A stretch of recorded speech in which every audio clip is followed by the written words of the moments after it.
happy as baby Styles right now with what is going on. The Giants, Chris, they are 3 games back of the wild card. And let us not forget. Doesn't feel like it. A couple years ago, they added another wild card spot, and they're still 3 games back of that last wild card spot. And people are having the conversation whether or not the Giants should be buyers or sellers. They had a pretty good offseason on paper. They go out, they get the center fielder Jung-Hoo Lee, who is out for it feels like it's going to be a very long time rest of the season. They do have Robbie Ray coming back soon. Blake Snell has been injured. He can't figure it out. Some of the moves that they've made, Matt Chapman, I mean, he can't hit water right now. He can't hit air. It's pretty bad. Soler has been a complete nightmare. Yeah. I don't know why they're hitting him as leadoff. It's a complete disaster to me. Lamont Wade, who I didn't know if he was going to be a one-hit wonder or not, between Lamont Wade and Elliot Ramos, I mean, those are the guys that you've been looking at. But Wade can't seem to stay on the field for very long. Never.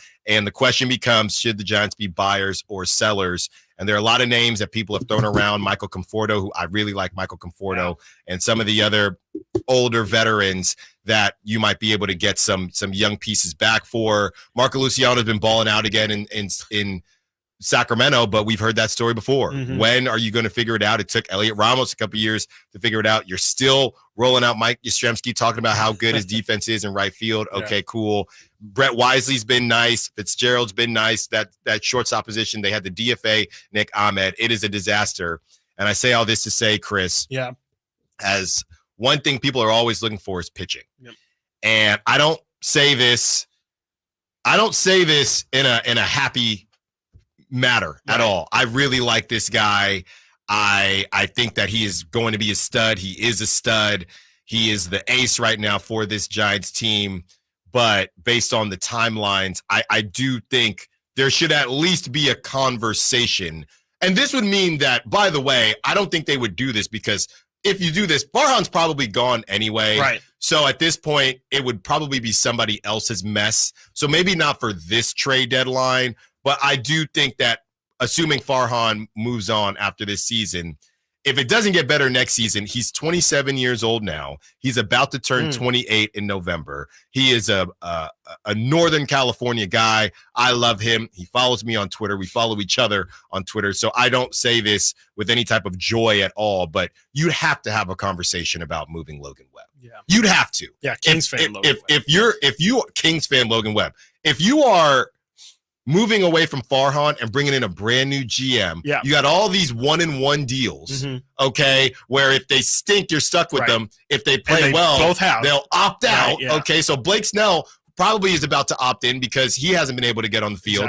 Matt Chapman will probably opt in because he hasn't been able to hit anything, okay? When we go to the Ballers, there's a game, Chris, you throw water balloons, and first to hit 3 water balloons and they explode wins the game. I don't know if Matt Chapman could do that right now. I don't. So I don't want to move Logan Webb, but I am surprised, maybe not this go round, but if the Giants don't start to figure it out, there's definitely going to be a conversation. Because the treasure chest of young talent you would get back for him, I mean, you'd have to think about it. In a way, like it's a Chicago Bulls situation, right? Where it's like, hey, if we're not winning here, like, or I say the same thing about Devontae Adams to an extent as well. It's like if you're not realistically going to be in a winning situation, like why not parlay your star that can make an impact? And he's somewhere a competitor. Else? He wants to win. 100%. He doesn't want to deal with this. 100%. That dude can be a bigger star than he already is. Of course, he's the Giants' ace, but yeah, if he is getting some playoff reps, and we've already seen what he can do in the playoffs too, absolutely incredible. Yeah, I mean, I think you have to consider it. We're not out here saying this is a move you must make right now. Like you said, it might not even be right now. It might be at the next deadline. It might be this offseason. But at some point, if they're going to lean more into this youth movement, I think it just kind of makes sense to at least look at it as an option. I mean, they're not quite in A's Mason Miller territory, but it is a bit of, hey, this is your best player. And if you're not in a situation where you're going to be winning right now, you might as well try and help yourself out in the future where, like you said, Marco Luciano, you still have some holes in this lineup, and it does seem like the Giants do have a good amount of pitching and pitching prospects ready to come up. It's something you have to consider. I mean, especially like you said, if you're going to change front offices anyway, it might be something that they're already going to consider because that's not somebody from your regime and you're trying to start a brand new slate that might be the first place you look. No, they locked him down, and he's not a free agent again until 2029. So if somebody did trade for him, you're getting him for, the next 5 years. Yeah. So I would definitely think about it. Not that I would want to do it, and I don't want to do it, but it's more about, it's definitely stamping you're not trying to win. It's less about this trade deadline and more about if you move on from Farhan and you're going to start this thing all over and it's just going to be a complete youth movement, those timelines don't really add up all with a pitcher that's ready right now. Because even the Kyle Harrisons of the world, you're bringing up these younger guys, Birdsong, you're bringing up younger guys anyway, so you just randomly have this guy. 28, dude who's entering his prime. You're 3 games back right now, Chris. This was a huge series they had against the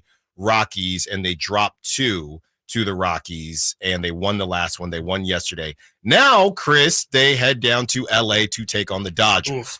So they have a 4-game series against the Dodgers in LA. Then the reports have been that the Giants have the easiest remaining schedule. So people do feel good about that. Okay, but let's say they get the final wild card. Yep. What are they doing? Look, they've done it before.